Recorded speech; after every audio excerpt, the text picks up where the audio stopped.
Le budget de l'Europe, Simone Veil persiste, le gouvernement français précise sa position. L'industrie automobile en difficulté, la production a baissé de 9%. Les ovnis de Noël, ils ont été vus hier soir de Bordeaux à Rennes. Madame, mademoiselle, monsieur, bonjour, ou plutôt bonsoir, puisqu'il est 20h et quelques secondes. 12 mois. Et oui, c'était il y a 12 mois. Et à cette même heure, les journaux télévisés s'ouvraient sur cette information. Les troupes soviétiques sont intervenues en Afghanistan. Elles ont pris le contrôle de Kaboul. Depuis 48 heures, un pont aérien amenait sur l'aéroport de la capitale afghane des troupes, de l'infanterie, des parachutistes et puis aussi des blindés. Le monde entier croyait à l'envoi de renforts pour aider l'armée afghane à mater la rébellion qui se développait dans les provinces. En réalité, c'était une intervention. Et dans ses bagages, l'armée soviétique amenait M. Babrak Karmal qui allait prendre la tête d'un nouveau gouvernement. Cet après-midi, jour anniversaire de cette intervention armée, une manifestation s'est déroulée à Paris, non loin de l'ambassade d'URSS. Quelques dizaines de personnes, quelques banderoles et une ambassade bien gardée. Mais pour la première fois, une délégation de 4 personnes a été reçue par un premier secrétaire de l'ambassade d'URSS. Dans cette délégation, M. Arthur London, rescapé du procès Slansky, c'était en 1952, et auteur de l'ouvrage L'aveu. Avant-hier, l'un des responsables de la résistance afghane lançait un appel à l'opinion internationale. Et le premier à avoir entendu cet appel, c'est M. Anwar el-Sadat. Le chef de l'État égyptien s'est engagé aujourd'hui à livrer davantage d'armes à ceux qui luttent contre l'occupation soviétique en Afghanistan. Mais l'Afghanistan, c'était l'actualité de décembre 1979, et c'était donc il y a 12 mois. Et depuis, la Pologne y a bien souvent remplacé à la une des journaux. La Pologne où les fêtes de Noël se sont déroulées dans la ferveur d'un pays qui est catholique à 90%.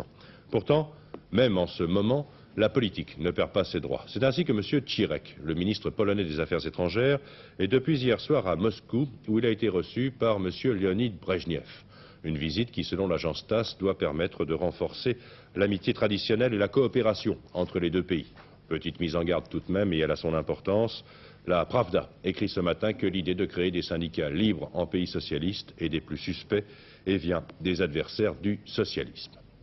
Situation toujours délicate donc, et on a l'impression qu'il suffirait d'une étincelle pour faire éclater le baril de poudre. Mais pendant quelques heures en Pologne, la politique est tout de même passée au second plan. L'important, c'était de fêter Noël. Une joie et une énergie toute spéciale animaient les sonneurs des cloches de la cathédrale de Cracovie pour appeler à la messe de Noël. Pour la première fois depuis la guerre, en effet, cette messe de minuit a été diffusée en direct par la radio d'État polonaise. C'était là une des concessions arrachées au gouvernement par les grévistes de cet été. Cette présence accrue de la religion est un élément important du nouveau visage de la Pologne. Mais le Noël des Polonais a aussi été marqué par les pénuries. Ainsi, le leader du syndicat Solidarité à Cracovie, que l'on voit ici avec sa famille, a dû renoncer, comme beaucoup d'autres, à la carpe, c'est-à-dire le plat de Noël traditionnel en Pologne. La viande, le beurre, beaucoup de choses manquent, mais non pas l'humour. Ainsi, la tradition veut que les familles laissent une place vide à la table de Noël. Cette année, disent les Polonais, elle est réservée à un soldat soviétique.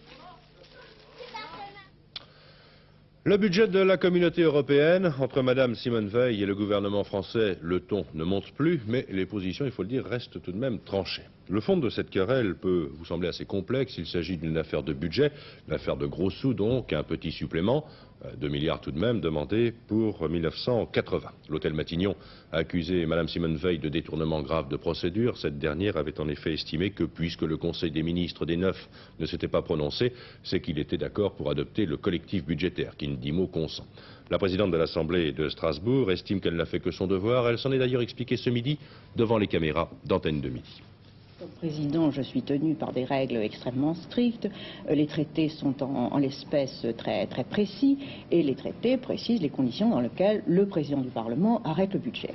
Or, les conditions dans lesquelles m'ont été transmis les 2 projets de budget ne laissaient absolument aucune ambiguïté, sauf à ce que la communauté n'ait plus de budget pour 1981. Il n'y avait aucune possibilité juridique pour moi de ne pas adopter ces 2 projets de budget. Parce donc que celui vous de 81, persistez, vous maintenez, je veux dire, on ne reviendra pas en arrière. Maintenant, le conflit est là, c'est pas vous qui céderez. Mais c'est pas que je ne peux même pas céder. La question ne se pose absolument pas comme ça. Deux projets de budget me sont transmis, sur lesquels le Conseil a délibéré, et je n'ai absolument pas la possibilité de ne pas arrêter, sauf à trahir l'Assemblée qui m'a élu. C'était absolument impossible de ne pas arrêter ces budgets. Dernière question, vous n'avez pas l'intention de rencontrer le Premier ministre afin d'en débattre avec lui?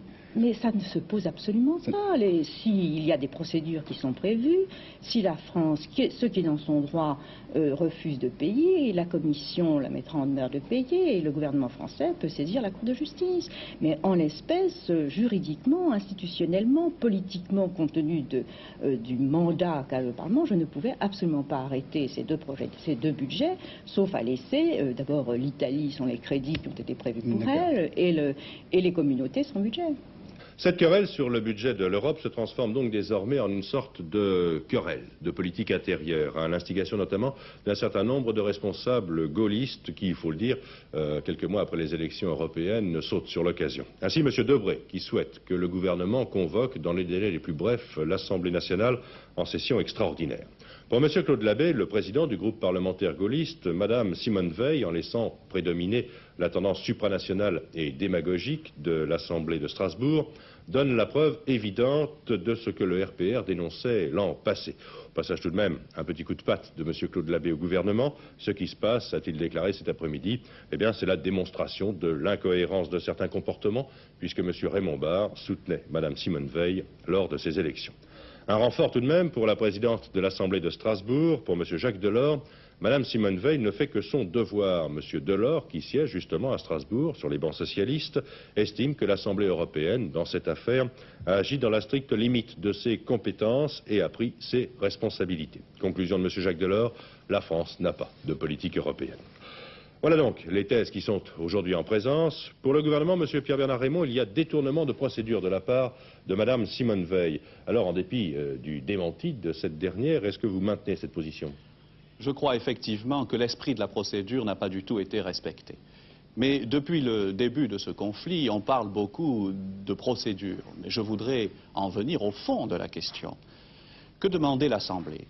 Elle demandait que dans les 10 derniers jours du mois de décembre, on vote pour plus de 200 milliards de nos centimes.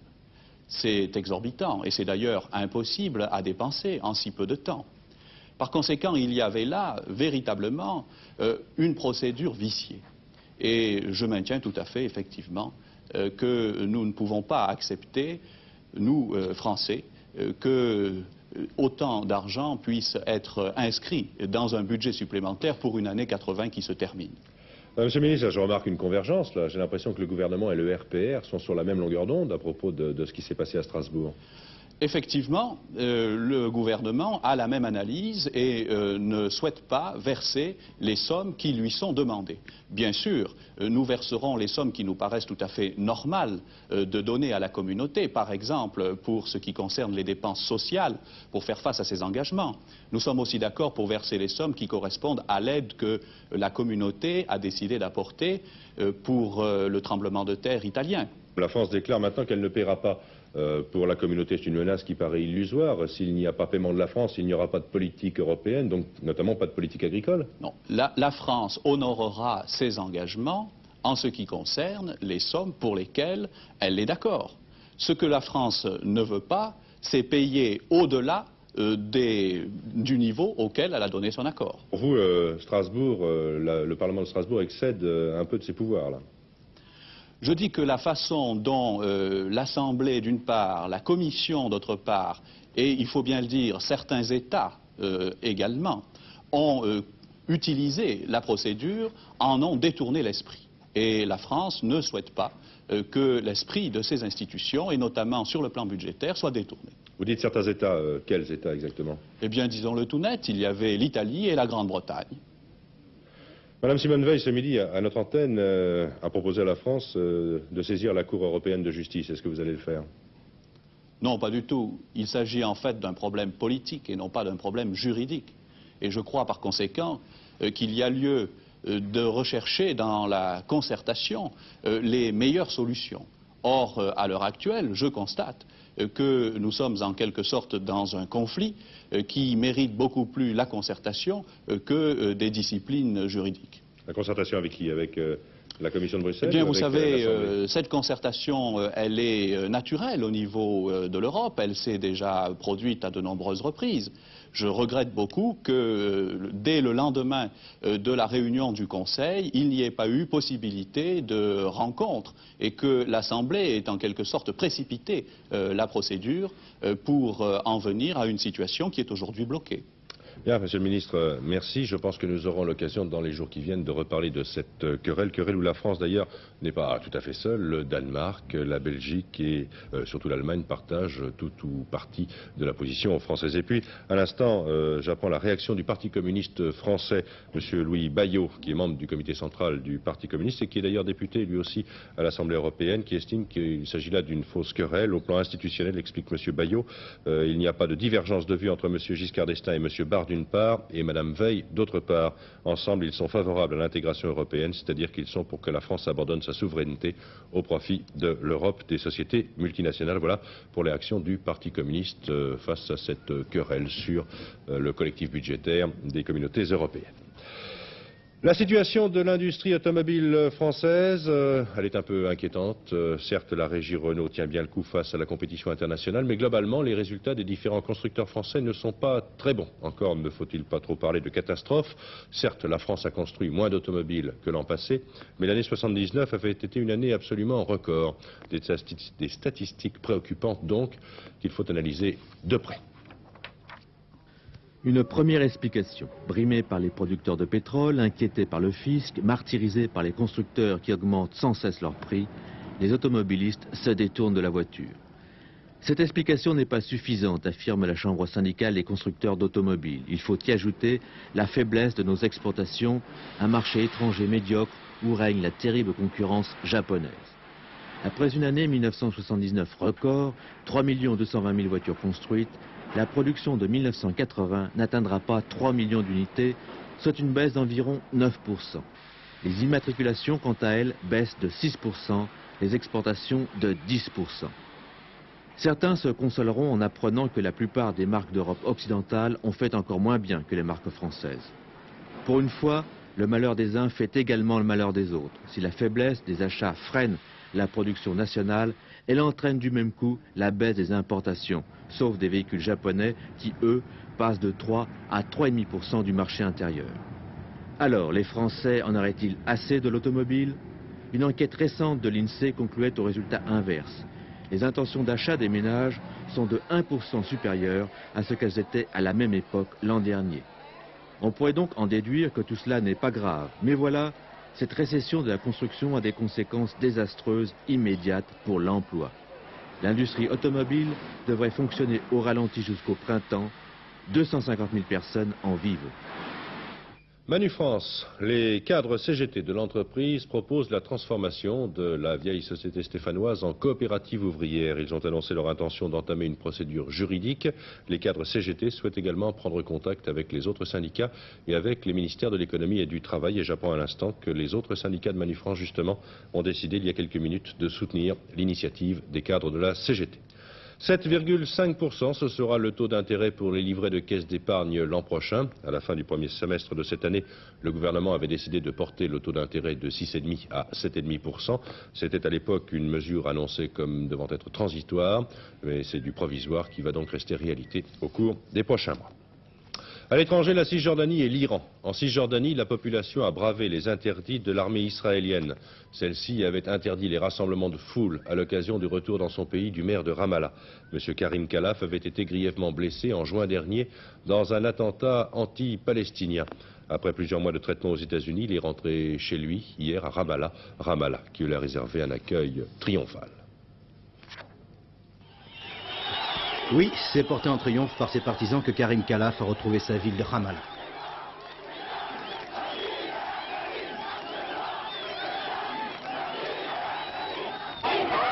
Les habitants massés sur son parcours ne cessaient de crier « Karim, nous verserons notre sang pour toi ».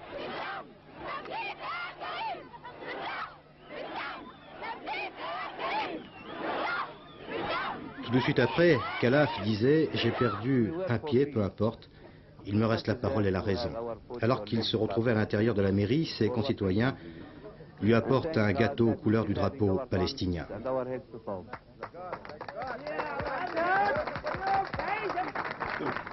Pendant ce temps-là, à New York, les deux autres maires cisjordaniens ont accepté de ne plus poursuivre leur grève de la faim qu'ils avaient entamée vendredi pour protester contre leur expulsion décidée par le gouvernement israélien.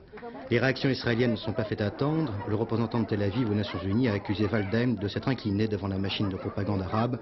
Allusion était faite à l'hospitalité quelque peu forcée que les Nations Unies avaient accordée aux deux grévistes de la faim cisjordaniens dans les locaux de New York. Les otages de Téhéran, si l'on en juge par le dialogue qui s'instaure entre l'Iran et les États-Unis, leur libération n'est hélas pas pour demain.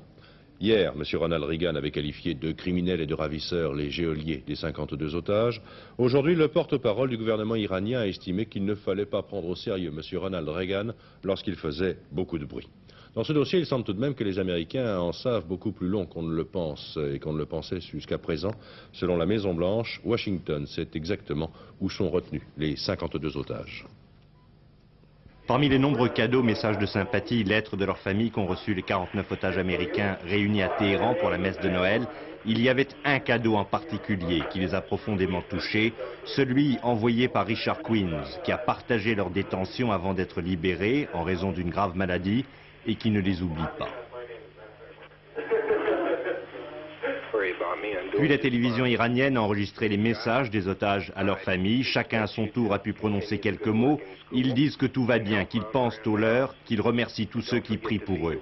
Si leurs paroles semblent anodines, écoutez bien, chaque mot est aussitôt traduit à leurs gardiens. Ils ne peuvent s'exprimer librement. Pourtant, les otages gardent l'espoir de voir aboutir les négociations que conduit l'ambassadeur algérien. En bonne forme, tous. Ils ont discuté presque toute la nuit avec nous, librement. On a discuté de tout, et bien entendu du problème qui les concerne, sur lequel, il faut le dire, ils ne sont pas très au fait de l'avancement des discussions entre les deux pays. Nous les avons informés de ce que nous savons. Et ils ont bon espoir pour que ces choses-là se terminent le plus tôt possible. La crise du pétrole, un sourire tout de même ce soir, l'essence va baisser. Bon, pas en France hélas, mais en Belgique, et cela sera réel la semaine prochaine où le prix de l'essence et du super diminuera d'environ 1%. C'est le résultat, dit-on, de l'autre côté du Kievrin des fluctuations du cours du dollar. Les objets volants non identifiés ont encore frappé cette nuit de Noël. Dans plusieurs régions de France, de nombreux témoins ont suivi dans le ciel des points lumineux qui se déplaçaient à grande vitesse. C'est un phénomène qui a duré, paraît-il, 2 minutes et qui a été observé vers 22 heures à la fois dans le Calvados, dans le centre et dans la région bordelaise. Alors, de quoi s'agit-il exactement? Écoutons d'abord les témoins de ce phénomène. On me dirigeant sur Bordeaux et dans le ciel j'avais perçu comme une grande lueur suivie de plusieurs petites lueurs bleues, toutes les couleurs, avec une traînée à l'arrière. Il me semblait que c'était un train dans le ciel. Ça se déplaçait rapidement? Non, pas tellement. D'autres personnes se sont arrêtées, évidemment. Ils ont cru que c'était un avion qui se désintégrait. Nous avons été surpris par une lueur qui arrivait du sud et une boule de feu est montée dans le ciel avec une traînée splendide. Arrivée au zénith, elle s'est, il m'a semblé, scindée en plusieurs morceaux de plusieurs couleurs. Il y avait du rouge, il y avait du violet, il y avait du vert, c'était irisé, c'était magnifique et ça s'est perdu dans le nord en une seule boule après parce que je pense que quand c'était vu derrière les quatre, on n'en faisait plus qu'une. Vous avez entendu du bruit? Non, rien du tout. Fait peu habituel, le phénomène a pu être observé par des avions de ligne. Un équipage d'Air France qui partait sur l'Afrique a été témoin de ce qui s'est passé pendant 2 à 3 minutes. Hier soir à 22h07 local, donc, alors que nous survolions Guéret, à une altitude de 33 000 pieds, cap au sud, l'attention de l'équipage a été attirée par des points lumineux sur l'avant droit de l'appareil à une altitude qui paraissait supérieure à la nôtre. Alors ils nous ont croisés assez rapidement sans que nous ne puissions estimer leur vitesse ni leur altitude. En fait, il y avait plusieurs objets laissant derrière eux une longue traînée, blanchâtre, virant parfois au vert. Alors nous les avons observés durant 2 à 3 minutes, jusqu'à ce que le croisement s'effectue. Alors un autre avion volant cap au nord a fait simultanément les mêmes observations. C'était également un avion d'Air France. D'autre part, aucune perturbation n'a été notée sur les instruments de bord et rien ne nous a permis d'expliquer le phénomène, que ce soit des nuages ou des ballons météo, tout ça, ça pouvait pas être ça. Eh bien, en fait, on n'a pu faire absolument aucune interprétation. Rien de ce que nous connaissons nous permet d'expliquer ce phénomène. Et bien, on cherche pour le moment à se renseigner de tous côtés pour essayer d'expliquer pour essayer de trouver une explication plausible à cela. Donc, ça fait des années que je vole et c'est vraiment la toute première fois que je vois quelque chose de ce style. Oui, le grand mystère, donc, et chaque fois qu'un phénomène semblable est observé, de nombreuses interprétations sont données. Alors, il y a les tenants des météorites, il y a ceux qui défendent l'existence des soucoupes volantes, et ceux, enfin, qui parlent satellites artificiels. Alors, l'opinion d'un scientifique, le professeur Gérard Oudneau, qui est astronome au Palais de la Découverte à Paris. D'une part, ce peut être une météorite de type pierreuse, comme une chondrite, qui, en pénétrant dans les basses couches de l'atmosphère, a explosé, et donc où nous voyons se volatiliser chacun des morceaux, ou plus précisément, comme c'est vraisemblablement le cas ici, un étage de fusée ou un satellite qui rentre dans l'atmosphère et qui se volatilise dans les basses couches de cette atmosphère. Si c'était un étage de fusée ou une météorite, nous le saurions assez rapidement?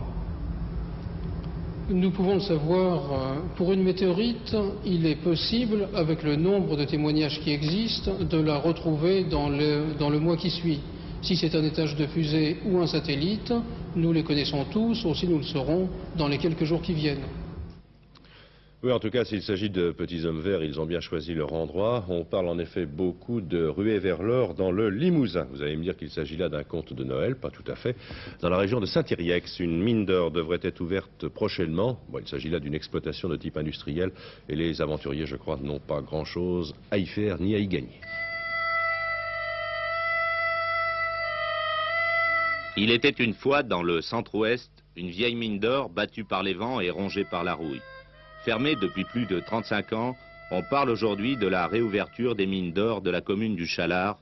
Au prix du précieux métal ces derniers temps, cela pourrait bien être rentable. Les Gallo-Romains, déjà, avaient exploité des mines dans la région. En 1911, l'ère industrielle amène l'exploitation de la concession du chenil.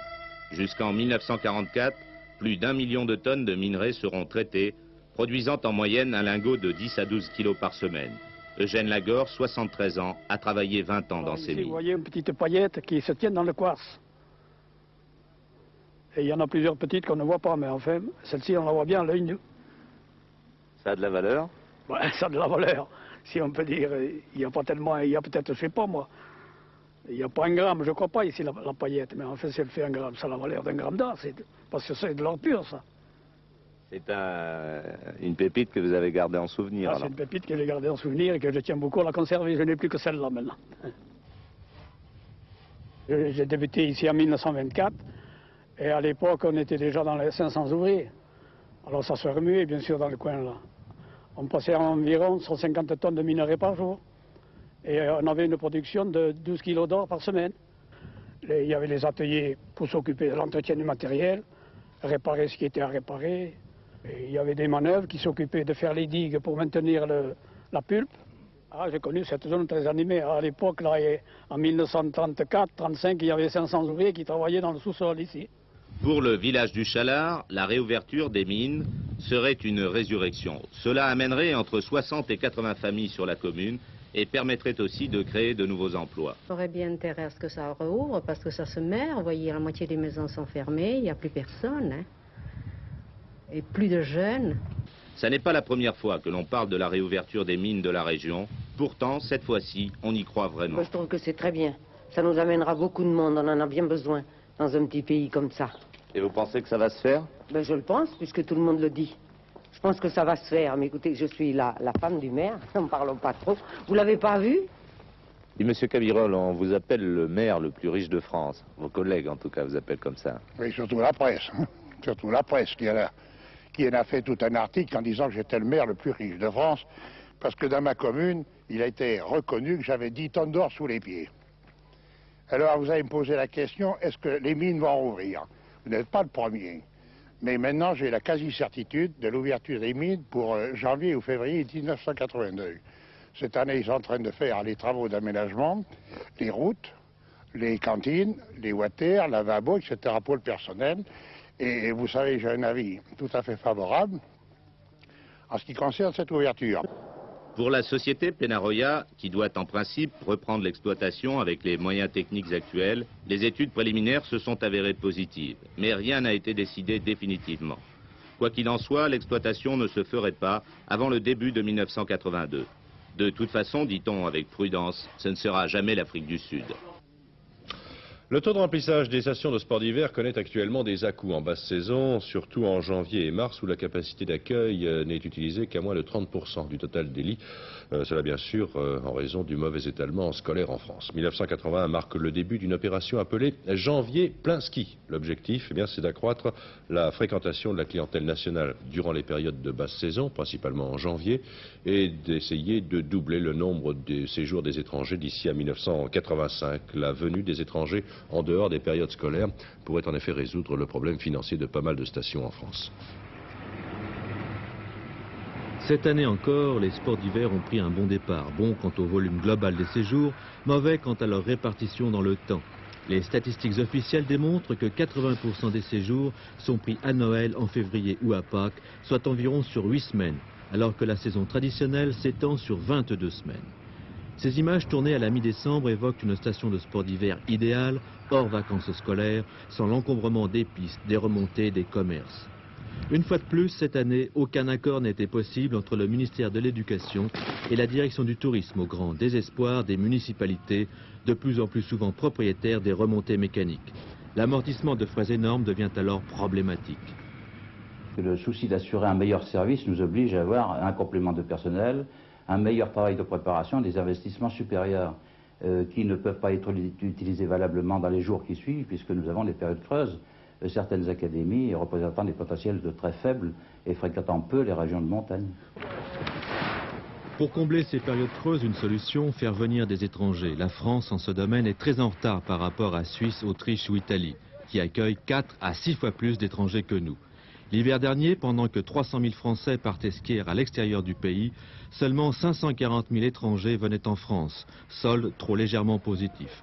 Explication, la promotion des stations françaises en Europe est négligée.